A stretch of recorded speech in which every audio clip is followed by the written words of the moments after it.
thinking he's kind of maybe personifies a little bit what's going on with the Vandals up there, because just another guy that's kind of kept working, and is now some good things are paying off, and same kind of the whole thing's happening for the whole team, right?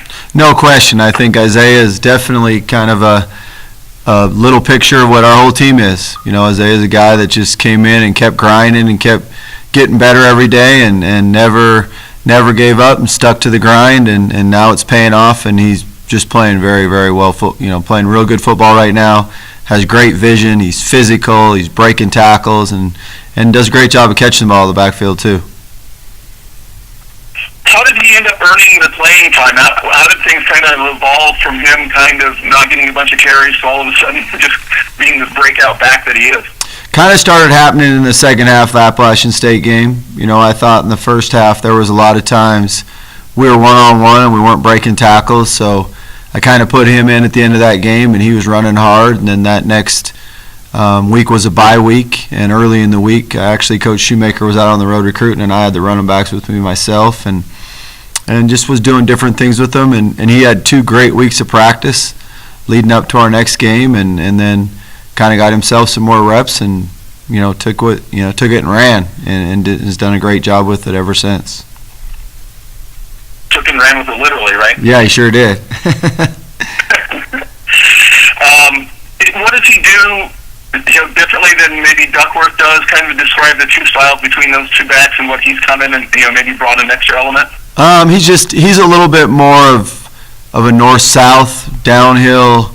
He's a little bit more like Penny was, to be honest with you. He's a little bit more downhill, break tackles, just get efficient 4- and 5-yard gains, and kind of just does that over and over and over. And then you look up at the end of the game and he has over 100 yards. Duck's a little bit more of the fast guy that's going to make some big long runs.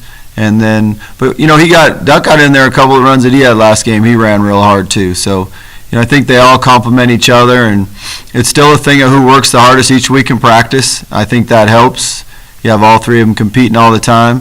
And Denzel's done some really good things for us this year too. He got banged up early in that game on a kickoff return.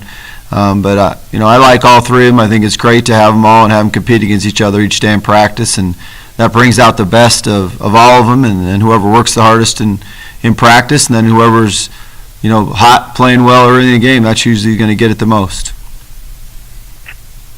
Yeah, the last one I'll ask is kind of a little bit about like the receiving corps, where you've got different guys that are kind of stepping up every once in each week, and then it seems like every week there's a different star out there, and somebody stepping up, whether it's Anwar or whatever, in different games, and that's just kind of been a theme on the offense this year, right? It really has, and I think that's a good thing when you have enough competition in practice every week, and actually even through the course of the game, and it makes them all hungry, and it makes them all realize that they got to make plays, and if they make plays, they'll keep getting the ball, and if they don't, then they probably won't. Perfect. I'll just step aside and listen in for the rest. Thank you. You mentioned the four C's, the clutch stickers you guys have on the helmets. How do you guys award those? Is it a different system for different players, or how do you guys award those to the players? The coaches nominate them, and they give them to me, and then I watch the tape, and we kind of have a Friday night meeting, and some things they actually get they're higher awards and lower awards, and we watch it all on tape, and so they all nominate them, and they make long tapes for me to watch, and then I decide who gets them and who doesn't. And I noticed the Jace Malick's number. Yeah. Is that a different kind of award? That is a different award. That's a tough guy award. So that's kind of a guy that the individual stickers are really just for one single play, where the 99 stickers got to be for the whole game, and they get it done for the whole game of being tough and being physical and playing that way. What else did you see on tape that didn't really stick out during the game on Saturday? Most things stuck out. I didn't realize how well Tony played right after the game. Tony did a great job, like he has been doing all year long. But walking off the field, I didn't necessarily know how many tackles he had and how well he had played. Jay Sean had a lot of tackles. I thought those two things, probably more so a lot of times when I watch the tape, it's more defensively than offensively. But offensively, I thought our offensive line played real well, actually. Protected Matt well, and we ran the ball well because they were physical and finishing their blocks. And I really liked how they were just very physical and got after people and were finishing and playing with great effort and pad level. When you look at that linebacker core, really 3 sophomores and a freshman playing for you guys, does that make you especially excited for the future and what that crew can do next year and the year after? Yeah, it really does. And then Mike Linehan was playing great in fall camp, and then he just kind of got injured. So you really kind of have three sophomores and 2 freshmen that you feel really good about. So that definitely makes you feel good for the future. You kind of touched on it after Saturday's game, but you said senior day would be pretty emotional. How emotional do you let yourself get before you kind of channel back into the game mindset? Yeah, I think I'm going to try to get all my emotion out Friday night. We'll have our Friday night meeting in here, and it'll be a special thing for the seniors, and hopefully I get most of that out of there. I am half Irish and half Italian, so emotions are hard sometimes for me. But we'll try to get all that out, and then once we step on that field, focus in on just having a great game. When you consider not only what that group has done for the program and for their own careers, but kind of what they've done for your head coaching career and getting you to your first bowl game, are you especially kind of appreciative for that aspect of it too? No question, and I'm appreciative that we've been through it together. We've been through the tough times together. We've been through the things we had to fight through, and then none of us have given up, and we've all kept fighting, and we've all done it together. And I think when you do things like that with people, it builds a special bond that really will never be broke. I think that group, this team, I think we'll all stay close forever, really.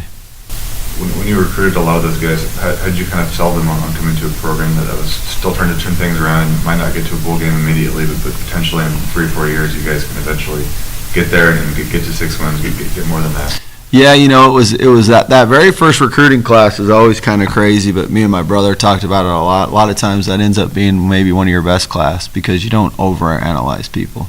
You watch them on tape, you kind of believe what you see, you go meet them, and you really just sell them on, what the new style is going to be, what the new system is going to be, and a lot of times that helps you get some kids, because they just think new.